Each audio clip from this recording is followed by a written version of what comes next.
And we are back, and we just finished watching 1989's Field of Dreams. This one's rated PG with a runtime of 1 hour and 47 minutes. This is directed by, a screenplay and directed by Phil Alden Robinson from a book by W.P. Kinsella called Shoeless Joe. According to IMDb, this is an Iowa farmer, Ray Kinsella, played by Keivn Costner, is inspired by a voice he can't ignore to pursue a dream he can hardly believe. Supported by his wife, played by Amy Madigan, Ray begins the quest by turning his ordinary cornfield into a place where dreams can come true. This is tagged as baseball, supernatural fantasy, drama, family, fantasy, and sport. This also stars the larger-than-life James Earl Jones as a writer who's lost that spark, and also missed Ray Liotta as Shoeless Joe Jackson. Is this your first time watching this film? Yeah, I've never seen this movie. What'd you think? I thought it was really nice. I liked it. It was sweet, right? It's a sweet film. It's got a good story. It's basically about like redemption and second chances and things like that. All the main characters, they have something in their life that either was taken away or they missed that opportunity or it was something that they lost. And by the end of the film, you get those resolutions where their dreams come true on the field. So there you go. I think this definitely blends magical realism with those themes of, like you said, redemption, reconciliation, and belief. The power, the immense power of belief. He believed, right? He heard this voice, if you build it, he will come. Yeah. And instead of just taking a bunch of pills, yes. like a normal person would have. He decides to just jump into this new adventure just wholeheartedly. And masterfully done by Keivn Costner. He is the everyman. You believe everything that's happening to Ray, and you empathize with him. Yeah, Keivn Costner, especially back then, he had that sort of like value, like sort of corn-fed Americana charisma. Persona that it was just, that's who that guy is. I mean, and it wasn't like even Elliot Ness when he was in The Untouchables and this and other roles. He's just sort of like that good guy. Yes. I think that's why it was like, I remember later on he played like a killer in a movie or something, and people people were just like, well, he's not the killer. He's the guy who brings the killer to justice. Right, exactly. So I mean, he did Untouchables the year, well, not the year before, but in '87 he churned out The Untouchables, which is a great film, and also No Way Out, which is a decent film, also in '87, and then he did this one right after doing Bull Durham. And I think we read that the director was kind of hesitant because he didn't think that he would take the film because he'd already done a baseball film. Yeah, but and I think he was hesitant too. Yes. But I felt like Bull Durham was more of a like romantic comedy in a way. It's also very much a sports film. Yeah, they're both kind of, I would say, baseball adjacent, and that baseball is a large part of those stories, but it's not a film about a baseball team or a guy trying to succeed at the sport. And I don't think that you need to understand baseball to enjoy the storytelling here, or in not at all, because I'm not really a baseball fan, but I appreciate movies about baseball and the people who gravitate towards that and have passion about it. Those are the more interesting stories rather than, we got to pull together and beat the Yankees. We always got to beat the Yankees. Of course. They're like the evil empire of baseball teams.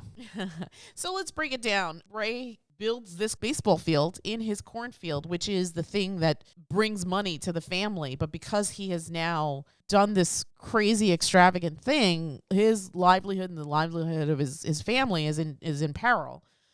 Kudos to his wife. I mean, she sticks with him. Right? Yeah. It's sort of like, you're hearing strange voices that tell you to build a baseball field. Yeah. But I think also her belief in him and her love for him also allows her to see the players, right? Because Timothy Busfield. I was going to say, the guy who plays her brother, Timothy Busfield, he doesn't see it at first, right? He doesn't see it until very late in the story. So after doing something ridiculous that should have got him a major beatdown. Yes. He finally sees the baseball players. Right.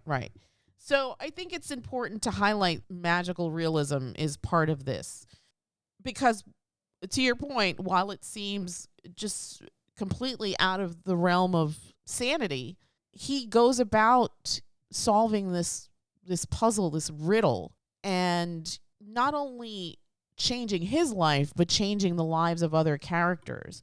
So he goes out and he meets with Terence Mann, who's played by Earl Jones, who's this writer who has long since given up a lot because he feels like a lot was dumped on him, right? I don't want to give too much away, but he's lost his passion for his art. Right. And by being roped into this adventure, he now is also part of this magical journey. And that was a fun and interesting scene because there's a part where Ray is just sort of like, okay, this was a mistake. This isn't the guy I was meant to get. Right. And he basically tells James Earl Jones, yeah, you can go home now. Right. And James Earl Jones is just like, wait a minute. At that moment, that was the moment where James Earl Jones is like, wait, this just became interesting. Right. Another thing, it's funny, we've watched Story Wrong Number, which also has the great Burt Lancaster, and this was his final film. And what a way to go out. This is a powerful movie about reconciliation and redemption and belief and ultimately love, right? I mean, Terence gets that spark back. He's reacquainted with his love of words, of storytelling. Amy gets her husband back because he's been on this quest, right? At the end, Ray also gets a second chance with his dad. Yeah. And that sequence is so lovely, isn't it? I got choked up. I'm not going to lie. When you read about this movie, it's like that's the sequence that makes the big strong man in the audience cry. Yes. And I can see it. I, too, have never seen this movie from start to finish. I've seen pieces of it.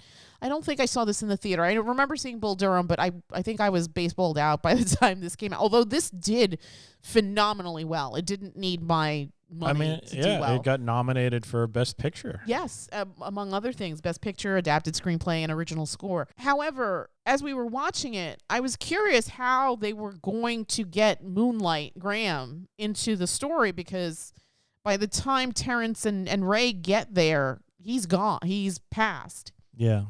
So I was interested in how that would work.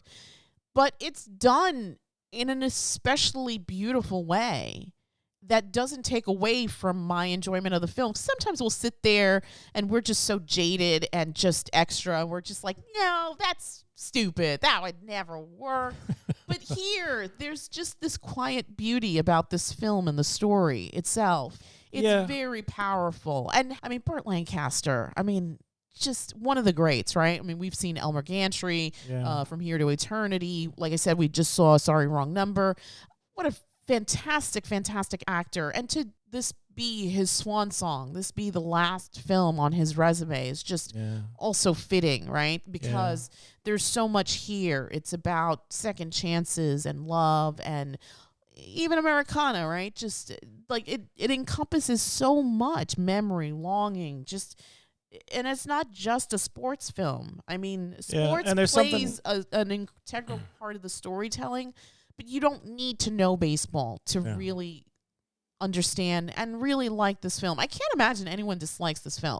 I can't imagine it either. And there's something in the way Burt Lancaster delivers his performance. Burt Lancaster, I mean, not only you see him in these films, he's like this big strapping guy, but goddamn, he is like the ultimate master of articulation. Yes. Like, you never need subtitles with that guy because he enunciates everything just perfectly. His voice and his delivery, it's like the best storyteller. Yes.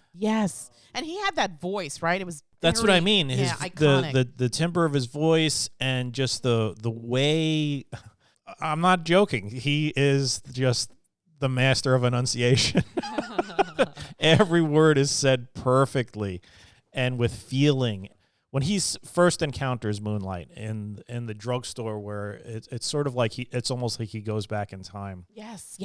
He's just describing his experience playing baseball and now the way his life is now and how he has no regrets. But if he could get a chance to just stare down a major league pitcher and give him a wink like he knows something that the pitcher doesn't. Yes. Which the way he describes all of that is just wonderful. And then how he just talks about, oh, I got to get back to my wife. She's going to think I got a girl on the side. Yeah. Oh my gosh. That was just so sweet and perfect. And there's a callback to that line later on. Yes. And it's magnificent. Yeah, Burt Lancaster's awesome. He really is. He really is. I mean, film majors, check out that man's filmography. You will not be disappointed. It works on so many levels. I just want to read something really quick that came up in our mini deep dive. Reportedly, Lancaster was deeply moved filming his last scene as Doc Graham stepping off the field and becoming old again. Cast and crew were said to have been emotional as it symbolized both the character and the actors saying goodbye. And it definitely permeates in that scene when Frank Whaley comes off the field. And he steps across that line. He steps across that line and he becomes Burt Lancaster again. Yeah, that was just chef's kiss. Chef's kiss. There's a reason why this is in the National Registry. Yeah. I think it makes absolute sense. It is. Yeah, it's an absolutely sweet, touching, 100% unproblematic sort of film. Yes. Anybody could watch this. I don't give a damn about baseball, and I enjoyed this film a lot. Yeah, I understand like the love that people have for the game. Yes. I appreciate it. Your dad. My dad, yeah. How did that not rub off on you? You know what it was? Your dad's a zealot when it comes to the Yankees. What it was? When I was a kid, I really got into baseball. I was in Little League. And then I remember there was one season, I forgot, I think it was like in the early 80s, and the Yankees were facing the Dodgers in the World Series, and the Dodgers won, and I got so angry. I never watched baseball ever again. They did it to spite you, No, I'm just kidding. Possibly. It was those fool curse. It was there was this pitcher who was just stinking up the whole thing, and they wouldn't take him out of the game, and I was like, get him out of the goddamn game. And that was it. I was done. Yes, I was infuriated. Well, I appreciate you sort of going back to it. When we had Gracie, we would go to see the Brooklyn Cyclones religiously. Cyclones games. Yeah, I feel like minor leagues is so much more fun than major league. It wasn't as expensive. That's what damn sure. Wasn't as expensive. It's more intimate. It was close to home. There's goofiness on the field. Yeah, it was like 2 train stops away from us. And they were always giving away like free T-shirts. Yes. I have like 4 free T-shirts with like tons of like strange companies advertised on the back. Yes. Yeah. What else can we say? I mean, I think all the performances across the board, even the minor characters. I mean, Amy Madigan plays his wife, Annie, who is just a bedrock. She's not in it very much, but in her scenes, she steals the show. Gabby Hoffman, little Gabby Hoffman is the daughter, just lovely and cute and adorable. Frank Whaley as young Archie Graham just resonates. Dwyer Brown as John Kinsella, who then has a game of catch with Ray at the end. Just beautiful. I mean, from top to bottom.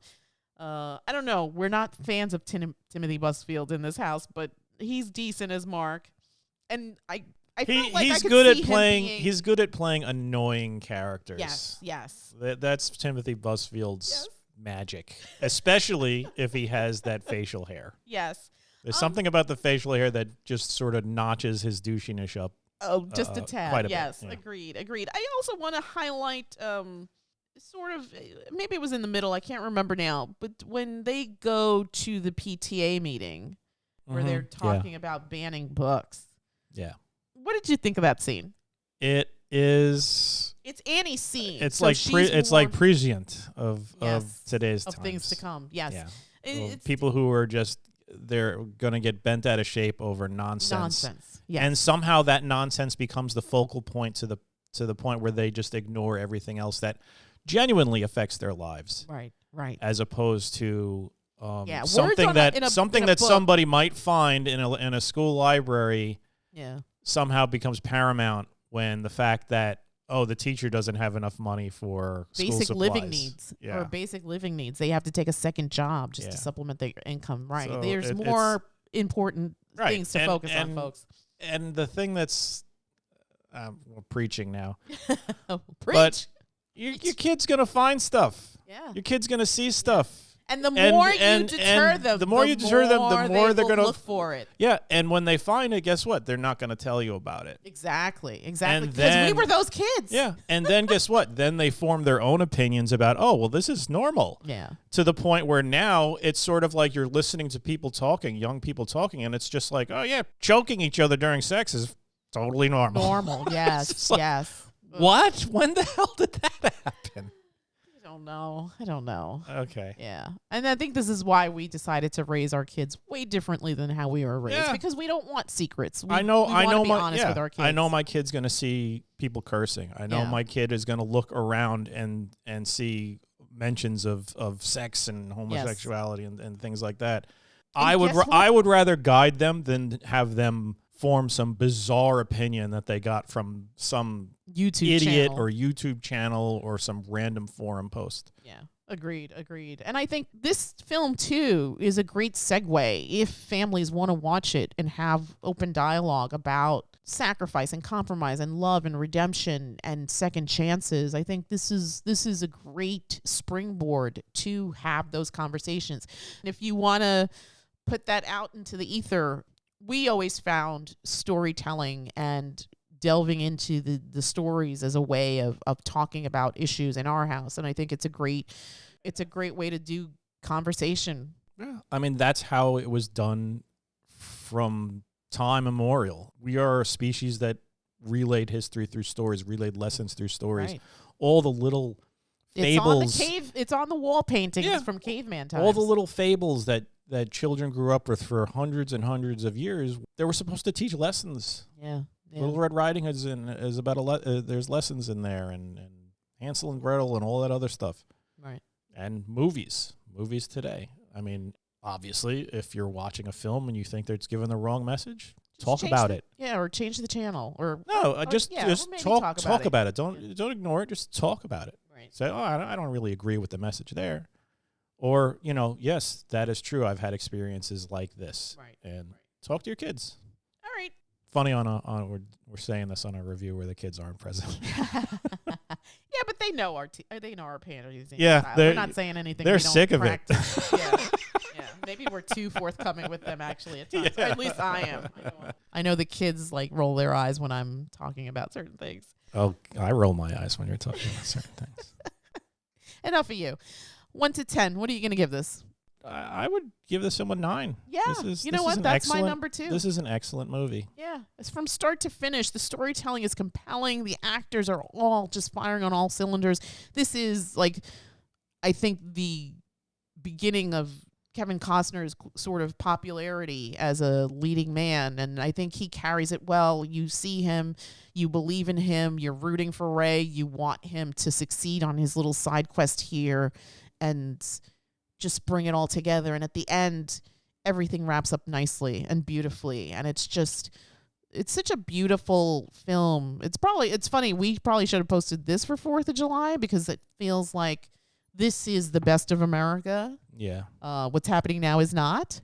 Mm-hmm. But if you want to see us in happier, better times, absolutely check out Field of Dreams from 1989. What a simpler time, 89, right?